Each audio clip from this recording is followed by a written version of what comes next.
The trash took itself out. Everyone. Out! She stood at the altar while 300 guests watched her groom's voice echo through the church, laughing on a yacht, asking what a successful manager was doing with a janitor's daughter. She didn't cry. She walked to the mic, broken heel and all, and said 7 words that changed everything. The Church of San Felipe de Jesus had stood for 200 years on the corner of Avenida Hidalgo, its golden facade catching the afternoon light like something out of a dream. Valentina Cruz had walked past it every day as a girl, clutching her father's rough, calloused hand, watching the brides float through its carved wooden doors like apparitions. She had told him on one of those walks that she would get married there someday. He had laughed, not unkindly, but with the tired honesty of a man who knew exactly how wide the gulf was between where they stood and where she was looking. "You'll need more than pretty dreams, Mija," he'd said. "You'll need wings." She had grown wings. It had taken 12 years, 2 degrees, a failed startup, a successful one, 60-hour weeks, and more sleepless nights than she could count. But at 32, Valentina Cruz was the regional operations director of Grupo Meridian, one of the largest logistics companies in central Mexico. She had 37 people reporting to her. She had been featured in expansion magazines 40 under 40. She owned her apartment, drove a sensible car, and had never once forgotten where she came from. Her father, Ernesto, still worked at the municipal building on Calle Morelos. Not as a janitor, he'd been promoted to facility supervisor 7 years ago. But the title didn't matter to the people in Valentina's new world. What mattered was that his hands were always rough, and that he still packed his lunch in a plastic container, and that he had never owned a suit that fit him properly. Rodrigo Vidal had known all of this when he asked her to marry him. She had met him at a conference in Monterrey 3 years earlier, tall, charming, from a family with 3 generations of real estate money and the kind of easy confidence that comes from never having had to prove anything. He had pursued her with what she'd mistaken for genuine ardor. Flowers sent to the office, weekend trips to Oaxaca, an emerald ring that had belonged to his grandmother pressed into her palm on a rooftop in San Miguel de Allende with the hot air balloons drifting overhead. She had said yes. Of course she had said yes. She had spent 6 months planning the wedding. Every detail. The ivory dress she'd commissioned from a seamstress in Tepito who had learned the craft from her mother, hand-stitching the lace collar herself until the pattern was perfect. The flowers, white roses, and baby's breath. Simple and classical. The 300 guests, which she had privately thought was too many, but had agreed to because Rodrigo's mother had a very long list and a very short patience.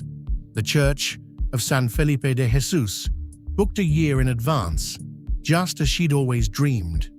Her father had cried when he saw her in the dress. She had made him a promise, standing in front of the mirror in her apartment, while her mother fussed with the veil. "Whatever happens today, Papa, I need you to know that everything I am started with you." He had held her hands and said, "Then everything you are is very beautiful." She had been at the altar for 11 minutes when she understood something was wrong. The priest had begun the preliminary blessing. The organist had shifted into something gentle and expectant. 300 people sat in the carved wooden pews, dressed in their finest, fanning themselves in the October heat with the programs she had personally folded. And Rodrigo was not there. The priest continued with the professional serenity of a man who had seen everything. The guests began to murmur. Valentina kept her eyes forward, her hands around the white roses, her chin level. She was not going to look at the door.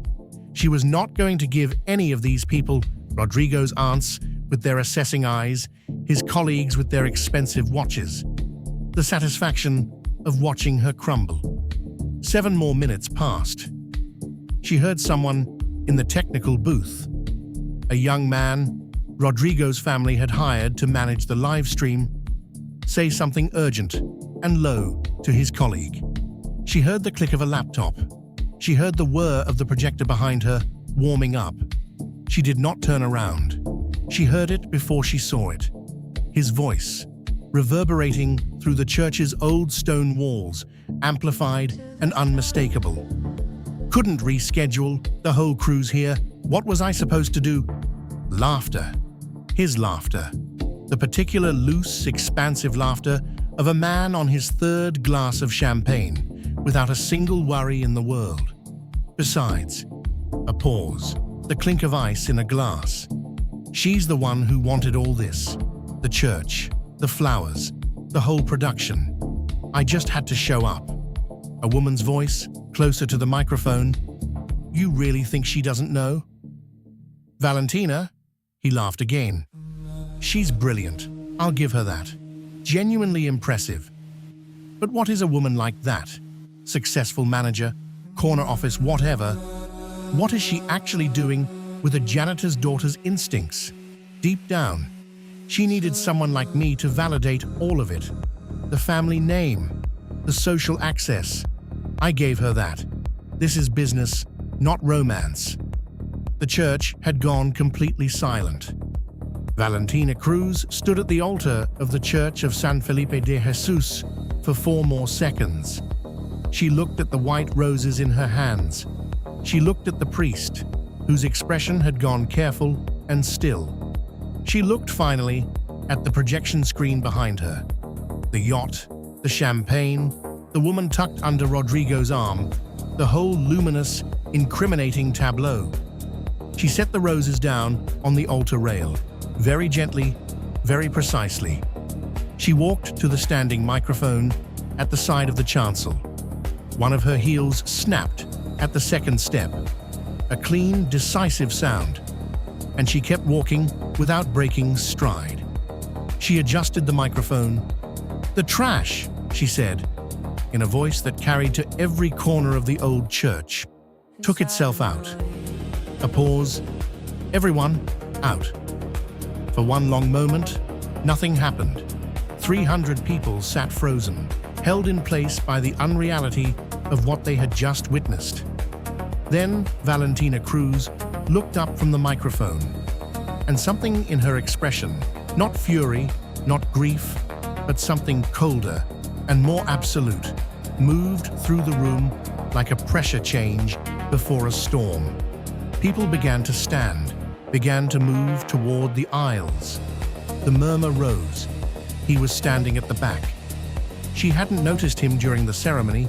He'd arrived late, slipping in through a side door, taking a position near the rear of the nave. He wasn't on the guest list. He was not, in any way that Rodrigo's world would recognize, someone who belonged here. Mateo Solis was 36 years old. He ran a logistics consulting firm that operated in 8 countries and had been quietly, methodically eating Grupo Meridian's market share for the past 2 years. Valentina had met him twice, once in a conference room where she'd outmaneuvered him on a port contract, and once in an elevator where they'd stood in total silence for 11 floors, and she'd been acutely aware of the controlled stillness of him, the way he occupied space without performing it. She had not known he would be here today. She did not know that he had spent the last 4 months investigating Rodrigo Vidal after a mutual contact had let slip something that concerned him. Not about her precisely, but about the kind of person she was about to bind herself to legally. She did not know that it was Mateo who had quietly, through 2 intermediaries, ensured that the technical booth had access to the yacht footage that Rodrigo had never imagined would surface in a church in Mexico City. She didn't know any of that yet. What she knew was this. As the guests flooded the aisles, a man in a gray suit she recognized moved to the church doors and raised one hand, and the movement toward the exit slowed, then stopped, with the instinctive deference that gathers around certain people. Not because of the suit, not because of the money behind it, but because of something in the posture, the certainty, the economy of motion. He walked forward, not quickly, down the center aisle, past Rodrigo's stunned aunts, past her own weeping mother, past her father, who watched him pass with the careful attention of a man who has learned to read people in an instant. He walked until he was standing in front of her. He was close enough that she could see the slight tension in his jaw, the deliberateness in his eyes. He leaned toward her. His voice was low, meant only for her. "I'm sorry this happened here," he said, "and I need you to know. This was not random. You should have the full picture before you decide what to do next." He paused. "When you're ready. On your terms. Not today." He straightened. He did not try to take her hand or offer comfort she hadn't asked for. He simply waited, the way very few people know how to wait. Valentina looked at him. Something moved through her eyes. Not relief, and not the beginning of something romantic. Not yet, not here, in this ruined, beautiful church with her broken heel and her roses abandoned on the altar rail. It was something older and more foundational than that. It was the recognition, precise and irreversible, of someone who sees you clearly. Not the office title, not the self-made story, not the daughter of a janitor mythology, but you, the actual complicated specific person. She had not felt that in 3 years. "My terms," she said. "Your terms," he agreed. Behind them, the church began to empty into the golden October afternoon. The organist, after a moment of uncertain silence, began to play something she hadn't requested. A low cello melody, almost too quiet to hear, building slowly towards something that sounded improbably like the beginning of something. Her father found her first, as he always had. He touched her shoulder. She covered his rough hand with hers. "The wings worked," he said quietly. She didn't answer. She was already thinking about what came next. What came next took 6 months to fully unfold. The footage, it emerged, had been recorded on Rodrigo's own phone by a crew member who had grown disgusted. Not a scheme, just a man with a conscience and a grudge, who had sent it to a journalist friend, who had sent it to someone else, who had eventually sent it to Matteo through a chain. Valentina later decided she didn't need to reconstruct entirely. What mattered was that Rodrigo Vidal had, in the weeks leading up to the wedding, transferred a significant portion of his family's real estate assets into offshore accounts using Valentina's professional signature forged on 2 documents. He had, in other words, been planning to leave. Not before the wedding. After. The wedding had been cover. Valentina's legal team, which she assembled with the same methodical efficiency she applied to everything, found the documents within 3 weeks. The criminal filing followed. Rodrigo did not contest it. He was, as she had noted from the altar, the kind of trash that takes itself out. Grupo Meridian gave her a month's leave, which she declined after 2 weeks. She spent those 2 weeks in her father's apartment, eating her mother's tamales and sleeping, genuinely sleeping, for the first time in years. The expansion journalist, who had featured her in the 40 Under 40 piece, called to ask if she wanted to tell her story. "Not yet," she said. "Ask me in a year." She called Matteo Solis on a Tuesday morning, 3 weeks after the church. "My terms," she said when he answered. Yes, he said. Coffee. Neutral location. You tell me everything you know, in order, without editorializing. Agreed. And then I decide what to do with it. That was always the arrangement, he said. They met at a coffee shop in Colonia Roma. Ordinary, bright, no-power lunch pretensions. He told her everything, in order, without editorializing. She asked 12 questions, noted 3 things she'd verify independently, and thanked him. She did not ask to see him again. Not that day, but 6 weeks later, she sent him a message.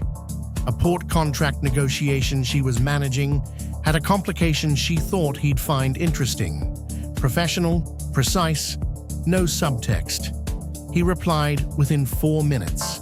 The professional relationship, which was always real, became the foundation.